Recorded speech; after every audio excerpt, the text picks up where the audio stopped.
What's up guys? Welcome to AnimeKouhai. If you'd like to help me out, please hit the like button and subscribe to my channel.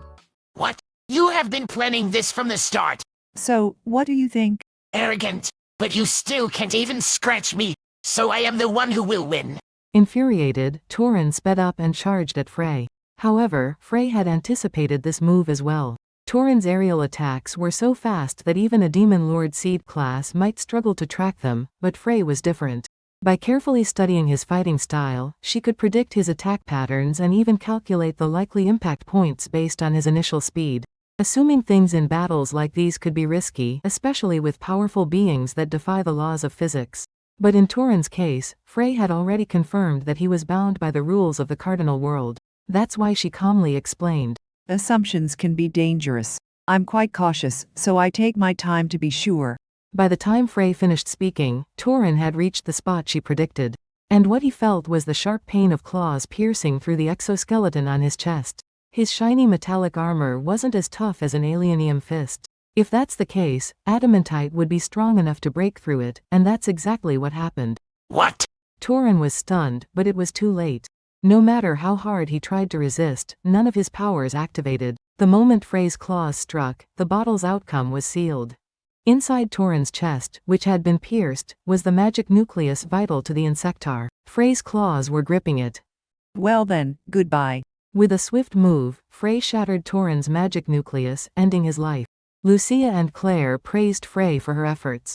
Great work, Frey-sama. Well done, Frey-sama. We'll now begin the full-scale cleanup operation. Frey nodded with poise. Yes, please do. I'm quite exhausted, but the battle isn't over yet. I don't think I should be resting either. Frey surveyed the battlefield. In her view, she could see her allies still locked in combat. While Frey maintained the upper hand throughout, others were not so fortunate. Although their situation wasn't as dire as Phobio's team, Gabil, who had arrived as reinforcements, found himself struggling against a powerful foe. Gabil was far from weak, he had gained new strength and was steadily becoming one of the strongest. However, his opponent was simply too formidable. Insect General Beathop was a fearsome adversary who posed a significant challenge for Gabil. Gabil's existence value was 1.26 million, while Beathop's exceeded 1.7 million. Though the difference in existence value didn't directly translate to a decisive difference in strength, Beathop's combat prowess, particularly his physical abilities, was highly correlated with his existence value. He was an insectar who lacked special powers but excelled in close-quarters combat, making him a particularly difficult match for the versatile Gabil. Had Gabil been fighting alone, he would have been defeated long ago. The reason he was still holding his ground was because of his comrades fighting alongside him. Gabil-san, are you holding up okay? I'm still in one piece. Don't worry, Sufia Dono. Gabil and Sufia, who had previously fought together against Midley during the Eurazania invasion, were once again teaming up to face Beathop. Sufia, who led the Winged Beast Knights, had left her command role to her subordinates. Though it took longer this time since Phobio had relinquished command first, Sufia was not suited for leadership and would typically hand off her duties after boosting everyone's morale. Rather than leading, she preferred to take down as many enemy generals as possible, making full use of her individual strength. Understanding this about herself, she didn't hesitate to dive into the fray once again. However, Zelinus's forces were not easy to overcome, and despite having the advantage of numbers, she was forced to give it her all in this battle. Good, good. This is what a fight should be like. Beathop roared with laughter. Beathop was intoxicated by his own power. He took pleasure in crushing the weak with his overwhelming strength, seeing battle as a game where he could easily dominate his opponents. In this respect, Gabil and Sufia, his current opponents, were just the right challenge for him. Facing them one-on-one would have been unsatisfying, and the thrill of turning the numerical odds in his favor excited Beathop even more. That's why he was savoring the fight, even though he could have ended it much earlier. His impure intentions were obvious. Gabil and Sufia were desperately trying to find a way to win while lamenting their limitations. I've faced many strong opponents over the years, but you seem to be the toughest yet. Oh, I am flattered to hear that, but don't expect me to go easy on you. Beathop's voice was filled with joy. In contrast, Gabil and Sufia spoke with frustration. How absurd. You say that when you haven't even been serious until now. Yeah, if you're a warrior, act like one. Stop toying with your enemies. Beathop had no intention of holding back, but he was certainly prolonging the enjoyment. Gabil and Sufia saw through this and were angered by it. Yet, it was precisely this hesitation that kept them alive, a fact that was more infuriating than anything else. It was humiliating to be spared by the enemy's pride. With a bitter resolve, Gabil took a recovery potion. Likewise, Sufia downed an expensive full potion without hesitation. Despite this, the countless wounds on their bodies showed no signs of healing. The reason was straightforward. Their existence values had surpassed the capacity of the recovery potion. Sufia had also undergone evolution due to Carrion's awakening, boosting her existence value to just below 500,000.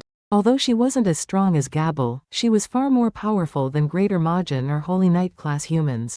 Thus, even a potion that could fully heal an ordinary person wouldn't be enough for her. The way full potions worked was by using magicules to activate cells, even regenerating missing parts, thereby restoring cells to their original state. However, for Majins like Gabil and Sufia who had a high density of magicules in their cells, 1 or 2 potions were insufficient to replenish them. This was why the two had used over 100 recovery potions during this battle. For minor injuries, simply applying the potion to their bodies was effective, so they were both completely drenched in potion. It's a good thing the taste has improved, though I'd rather not take any more recovery medicine for a while. I'm with you. At first, I thought the strawberry flavor was nice, but now I'm just hungry. Since Sufia had relied more on the recovery medicine than Gabil, she seemed quite tired of it. However, she was fortunate to still be alive, thanks to the special training with Midley. Over the past several months, the two had been honing their close combat skills against Midley. If it hadn't been for the battle will defensive shield they had mastered, they would have perished without the aid of recovery medicine. But now, that good fortune was about to run out as Beathop's demeanor shifted. Hey, is Torin dead? The reason Beathop had been ignoring Gabil and Sufia, who were exchanging lighthearted remarks, was that he had noticed one of his comrades had been defeated by Frey. On a battlefield where the balance was precarious, losing one's ally was dangerous. Understanding this, Beathop decided it was no longer the time to hold back. It can't be helped. Beathop declared. I wanted to take it easy, but now I will have to get serious. It wasn't that he had been toying with them, rather, Gabil and Sufia had performed better than expected. Even so, this balance had only been maintained because Beathop had been pacing the battle. Much like Carrion's strategy, Beathop, who didn't want to expend all his energy just yet, had been holding back. But now, with his comrade's defeat, he shifted to a mode of pure destruction, no longer concerned about conserving energy. Kill! Beathop muttered as he vanished. Using his leg strength, he immediately closed the gap with an instant move and kicked Sufia. Sufia didn't track Beathop with her eyes but rather with magic perception. She had moved beyond relying solely on her natural abilities and had refined her skills. But even so, Beathop's movements were too fast. It was only natural since he was now attacking with full force, disregarding the damage to his own body. Sufia barely managed to shield herself with both arms, but the outcome was brutal. Her crossed arms were shattered, and she took a powerful kick to the abdomen. Sufia Dona? Gabil shouted as Beathop paused, still in his kicking stance. He quickly glanced at Sufia while steeling himself. She was barely hanging on. Just one kick did that to her. As a result, Sufia had no choice but to withdraw from the battle. Gabil, rather than despairing, felt lucky that she wasn't dead. But thinking that way was too optimistic. Gabil was a warrior, and he didn't believe in harming a defeated opponent needlessly. Furthermore, it went against his principles to finish off an enemy when victory was already certain. Of course, Gabil knew that some people believed it was right to kill the enemy on the battlefield. Still, he didn't think anyone would pursue an unnecessary attack against a strong opponent. In other words, he assumed Beathop was a skilled warrior who wouldn't act recklessly. However, reality can be harsh. Beathop turned his back on Gabil and aimed a powerful kick at Sufia. A sickening sound echoed, and Sufia coughed up blood. Beathop's kick had crushed her heart. At this rate, she was as good as dead. In that instant, Gabil realized what was happening. How foolish. To leave himself exposed just to finish off an opponent. No, he must be confident in his ability to withstand an attack. That realization was nothing short of humiliating, but maybe it wasn't wrong. With the difference in skill between Gabil and Beathop, that outcome seemed all too likely, Gabil thought. Though his emotions were in turmoil, his thoughts remained clear. Should he risk everything on a single move for victory, or should he? There's no need to hesitate. Rimuru-sama would praise my decision. He made up his mind in an instant. It was a gamble whether his plan would work or not, but Gabil had unwavering faith in his power. Don't let Sufia Dono die. With that cry, he hurled his cherished vortex spear, something he saw as an extension of himself, at Beathop. Then, as Beathop dodged it, Gabil rushed to Sufia's side. Gabil then unleashed his power. Even he wasn't sure if it would work on someone else, but right now, it was the only way to save Sufia. Turn back, fate. Hear my plea and create a miracle. Gabil prayed. He poured all his belief into bringing Sufia back, trusting his power could help her. As a result, the changed destiny of the ultimate gift, Psychology King Moodmaker, activated, rewriting the tragic fate that should have unfolded. Beathop glanced curiously at Gabil, who seemed exposed and defenseless even amidst the battle. He quickly concluded that Gabil had given up the moment he let go of his spear. Fool! Beathop scoffed.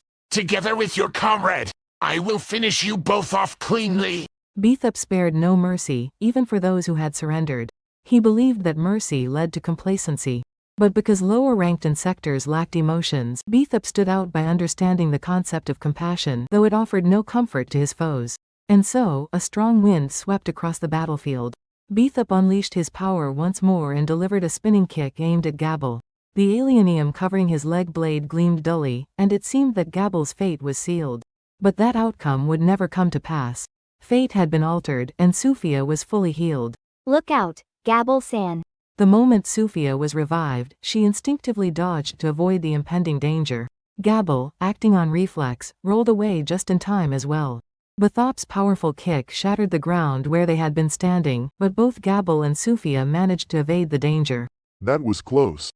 A big thanks to the AnimeKouhai patrons who made this video possible. Jared Bressler, Havox, Speed Saber, Curtis Loban, Judah Herrera, Just a Guy, Miss L.W. Hernandez, Jason Martin, Zach Rosen, Jerry Sladek, Ray Perez, Jay, Donald Williams, Moab A, Day of Light, John M, Godman Gaming, Markithian Tidwell, Adrian, Kumo, Sanketh Chelu, T. Bush, JV, Thomas, Christ, Joshua Cousins, Jose Hernandez, Khalid, Christian Deshazer, Divine C. Harris, Montyboy98, Ruben, Yuki Iki, Gray, Kemal Ebanks, Isaac, Koala King 93, Quilly Buckner, Alver, Normal Defate, Vicente Baharias, Joshua Andrade, L, Gary Miles, Dragon Spawn 666, J. Rule, Leiron Sangkap, Lucas Guet, Jason Martin, Ekotski, Sky T, Diego Ginoza, Andre Hamilton, Martin Ramos, Guy Ensley, Simon Rode, Emperor WSA, Miko Espinosa, George Hage, Pratik Bandari, Jackson Early, Smexy, Carl Stephen Bernadal, Gareth Hashimoto, Steven Madison, Vasto Lord, Marl Barsha, Ralph Ignacio, Efrain Hernandez, William Locke, Kamal Luke, Spencer Candila, Ian Sikibiol, Thanacorn Lee Sawat, KACP9R, The Harv, Drayden Yamauchi, Alex Buthanu,